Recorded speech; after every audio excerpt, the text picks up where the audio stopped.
İlham Əliyev bildirdi ki, Azərbaycan dili məişət səviyyəsində işlənməyə başlayır digər ölkələrdə və bunu artırmaq lazımdır, daha peşəkar səviyyəyə gətirmək lazımdır. Xüsusən də qonşu ölkələri qeyd etdi ad çəkmədən. Amma məsələ bundadır ki, Əliyevin özü və ailəsi ana dil kimi rus dilindən istifadə edir. Əliyev Azərbaycan dilini belə rus ləhcəsi ilə danışır.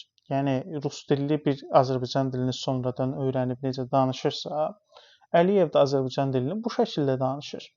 Və birdən-birə nə oldu ki, belə Əliyev bir ajitaja düşdü ki, belə bir məsələni gündəmə gətirmək lazımdır.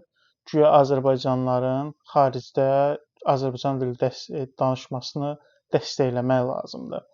Təbii ki, bu Əliyevin nə hansısa bir Azərbaycançılıq, Azərbaycanı sevməsindən qaynaqlanmır.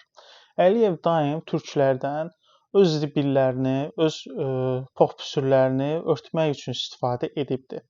Yəni hər hansısa bir Azərbaycanda böhran yarandıqda, hər hansısa Azərbaycanda iqtisadi çətinlik yaradanda Əliyev dərhal türk-azərbaycançılıq xəttinə üst tutur və türkləri və azərbaycanlıları qaza gətirəcək açıqlamalar verir. Və təəssüflər olsun ki, türklər də, azərbaycanlılar da, özünə türk və azərbaycanlı deyənlər də bu məsələləri asanlıqla yeyirlər.